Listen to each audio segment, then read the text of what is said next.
अस्सलाम वालेकुम नाजरीन, मैं हूं महराजा और आपको अपने यूट्यूब चैनल पर खुशामदीद कहूँगा।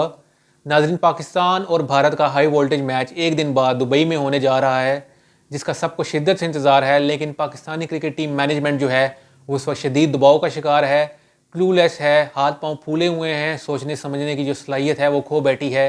कुछ समझ नहीं आ रहा किसको टीम में शामिल करें, किसको टीम से निकालें, टीम कम्बिनेशन क्या होगा और सबसे बढ़कर ओपनिंग पेयर क्या होगा। अभी तक यही डिसाइड नहीं हुआ, सिर्फ एक दिन बाकी है और अभी तक हमारी टीम को ये नहीं पता कि हमने किस ओपनिंग जोड़ी के साथ भारत के खिलाफ मैच खेलना है। और इससे आगे आप खुद अंदाज़ा लगा सकते हैं कि हमारी परफॉर्मेंस क्या होने वाली है भारत के खिलाफ। तो नाजरीन, आगे बढ़ने से पहले तमाम नए दोस्तों से चैनल को सब्सक्राइब करने की दरख्वास्त है। नाजरीन, पाकिस्तान का जब चैम्पियंस ट्रॉफी का स्क्वाड का ऐलान हुआ था, उसी टाइम तनकीद के निश्तर बरसाए गए साबिक क्रिकेटर्स की जानिब से, क्रिकेट एक्सपर्ट्स की जानिब से बिल्कुल सही तनकीद की गई कि किसी को पता ही नहीं था कि स्क्वाड कैसे मुंतखब किया गया और कौन से प्लेयर शामिल किए गए। किसी को कुछ नहीं पता था, किस परफॉर्मेंस की बेस पर शामिल किए गए किसी को कुछ पता नहीं था।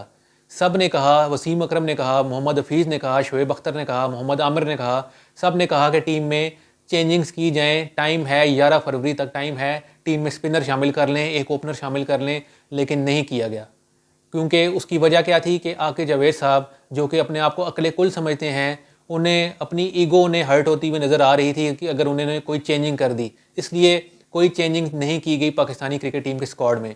लेकिन अल्लाह की करनी क्या हुई कि फ़खर जमान जो हैं वो इंजर्ड हो गए। एक ही जो ओपनर था आपके पास, एक मैच विनर प्लेयर था, वो बाहर हो गया चैम्पियंस ट्रॉफी से, तो आपको इमामुल हक को टीम में शामिल करना पड़ा।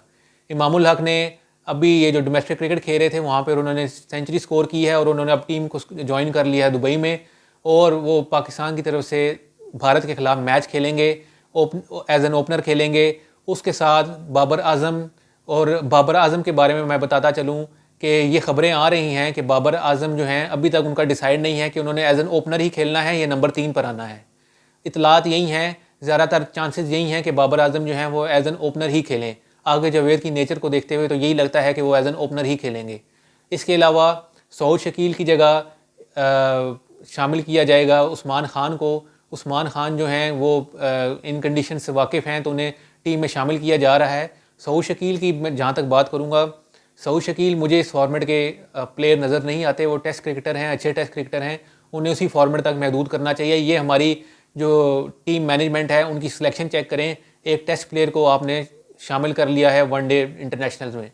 इसके अलावा पाकिस्तानी टीम में मोहम्मद रिजवान हैं, आगा सलमान हैं और तैयब ताहिर हैं। तैयब ताहिर के बारे में भी कुछ इतलात आ रही हैं, हो सकता है तैयब ताहिर के बारे में भी कोई फ़ैसला कर लिया जाए। इसके अलावा पाकिस्तान की जो बॉलिंग है, मैं पाकिस्तान की बॉलिंग की बात करना चाहूँगा कि डेथ ओवर्स में हमारी जो जिस तरह की हम बॉलिंग कराते हैं, इससे बेहतर बॉलिंग जो है वो ज़िम्बाब्वे या आयरलैंड की टीमें भी करा लें। इतनी मार उन्हें नहीं पड़ती जितनी इन्हें पड़ती है। 10 ओवर में 120-30 रन जो हैं ये स्वाब समझ कर खाते हैं। ये हमारी बॉलिंग लाइनअप है। एक ज़माना था वसीम अकरम, वकार यूनुस, आखिरी ओवर्स में रिवर्स स्विंग होती थी बॉल, यॉर्कर्स हमें देखने को मिलते थे, बाउंसर्स देखने को मिलते थे। लेकिन आज का तो दौर ही चला गया। इन्हें यही समझ नहीं आती हमने अगली बॉल को कहाँ करनी है, और जहाँ पर बॉल करते हैं वहाँ पर इन्हें छक्का पड़ जाता है। ना कोई स्पीड वेरिएशन है, ना कोई लेंथ वेरिएशन है, कुछ भी अक्ल से आ रही हैं ये हमारे बॉलर्स। कुछ समझ नहीं आ रहा कि ये किस बेस पर ये नई टीम में शामिल किया गया और उनका बैकअप क्या है। बैकअप भी हमारे पास कोई नहीं है, मज़े की बात है। ये किसकी ज़िम्मेदारी थी कि पाकिस्तानी क्रिकेट टीम के लिए आपको अच्छे बॉलर्स शामिल करें, अच्छे बैट्समैन शामिल करें? ये यकीनन सेलेक्टर्स की ज़िम्मेदारी थी। और ये स्ट्रक्चर ऐसा मजबूत होना चाहिए कि आपके पास 2 से 3 टीमें हों, आपको मुश्किलात पेश ना आए किसी, जैसे आजकल मुश्किलात पेश आई हुई हैं कि किसको शामिल करें, किसको ना शामिल करें। अब भारत की टीम को देख लें, भारत ने 3 टीमें बना ली हैं। इस वक्त भारत की 3 टीमें हैं और उन्हें कोई मुश्किलात नहीं है। उन्होंने हर प्लेयर की रिप्लेसमेंट रखी हुई है। विराट कोहली जैसे प्लेयर की रिप्लेसमेंट है उनके पास, रोहित शर्मा की रिप्लेसमेंट है भारत के पास। हमारे पास क्या है? हमारे पास ज़ीरो, कुछ भी नहीं है।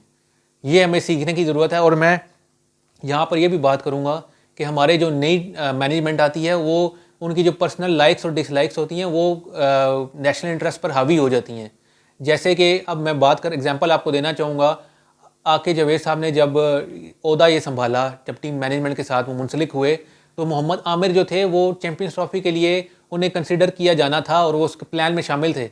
लेकिन आके जावेद साहब ने अपनी किसी पर्सनल ग्रज की वजह से मोहम्मद आमिर को शामिल नहीं होने दिया, जिसकी वजह से मजबूरन मोहम्मद आमिर को रिटायरमेंट लेनी पड़ी। अब आप मुझे बताएं, अगर मोहम्मद आमिर इस टीम में शामिल होते तो पाकिस्तान का बॉलिंग लाइनअप है वो स्ट्रांग होती, आपके पास चांस होता, और सबसे बड़ी आपकी जो कमज़ोरी है डेथ बॉलिंग की वो काफ़ी हद तक हल हो चुकी होती। मोहम्मद आमिर जैसा बॉलर जो है वो मार नहीं खाता, क्योंकि उसे अपनी पता है उसमें वेरिएशन क्या करनी है, लेंथ क्या रखनी है और कैसे बॉलिंग करनी है। ये मोहम्मद आमिर तजुर्बाकार बॉलर है, वो जानता है। एज उसकी अभी 32 साल एज है, 3 से 4 साल मजीद वो क्रिकेट खेल सकता है, लेकिन आपको अपनी अना की खातिर आपने एक शख्स का कैरियर कुर्बान कर दिया। ये हमारे लॉजिक है आकिब जवेद साहब की, मुझे समझ नहीं आ रही। इसके अलावा मैं बात करना चाहूँगा, अब जैसे हमने साइम अयूब को चांसेस दिए, शुरू में उन्होंने बिल्कुल कोई परफॉर्मेंस नहीं दी, लेकिन हमने उन्हें टीम में शामिल किए रखा। उसका नतीजा ये निकला कि साइम अयूब ने अच्छी परफॉर्मेंस देना शुरू कर दी। 2-3 सीरीज़ में उन्होंने बेहतरीन परफॉर्मेंस दी। ये उसी कॉन्फिडेंस का नतीजा था जो टीम मैनेजमेंट ने दिया था। अब यहीं पे मैं बात करना चाहूँगा शर्जील खान की। शर्जील खान जैसा प्लेयर जो कि शुरू के जो पहले 10 ओवर में आपको 70 से 80 रन ईजीली बना के दे सकता है, उस प्लेयर के साथ आपने ज़्यादती की। उसे 5 वनडे सीरीज़ की मैच में एक मैच में नहीं चला तो दूसरे में आप उसे बाहर निकाल देते थे। आपने पूरे मौके ही नहीं दिए ऐसे बैट्समैन को कि वो खुलकर परफॉर्म कर सके। शर्जील जैसा प्लेयर, फ़खर जमान जैसा प्लेयर, साइम अयूब जैसा प्लेयर, ये वो प्लेयर हैं कि जो इजीली मैच को आप अपनी तरफ ले आते हैं। तो इस चीज़ की ज़िम्मेदारी कौन लेगा? हमारी टीम मैनेजमेंट को सोचना चाहिए। अभी भी वक्त नहीं गुजरा। मैं ये कहना चाहूँगा चैम्पियंस ट्रॉफी के बाद बैठें और एक स्क्वाड तरतीब दें, लेकिन मुझे पता है कि इनसे ये नहीं होना। ये जो हैं हमारे, जो कोई नया आ जाएगा उसके अपने पर्सनल गोल्स होंगे। यहाँ पर मैं ये भी एग्जांपल देना चाहूँगा, जब विराट कोहली और गंभीर दोनों की आपस में नहीं बनती, लड़ाइयाँ भी हो चुकी हैं आईपीएल में, लेकिन उसके बावजूद जब गौतम गंभीर जो हैं वो हेड कोच बने, उन्होंने अपने इख्तलाफात भुलाकर कौमी मुफाद जो है, नेशनल टीम का मुफाद जो है उसे सामने रखा, उसे आगे लेकर चले। तो इसलिए पाकिस्तानी टीम को भी सोचना चाहिए। अब ये पर्सनल जो हैं ग्रजेस जो हैं या पर्सनल मुफाद जो हैं, इन्हें साइड पर रखें और टीम का सोचें। परसों जो अब भारत के साथ जो मैच होना है हमारा एक दिन बाद, उसके लिए आपकी जो अभी तक कुछ नहीं पता आपने क्या करना है। कोई आपके पास ना कोई प्लानिंग है, ना कोई आपके पास कोई गोल है कि आपने क्या अचीव करना है, कुछ नहीं पता। तो ये इससे आप खुद ही अंदाज़ा लगा सकते हैं कि पाकिस्तानी क्रिकेट टीम की परफॉर्मेंस क्या होगी भारत के ख़िलाफ़ मैच में। आज के लिए इतना ही, कल फिर हाज़िर होऊंगा। अल्लाह हाफ़िज़।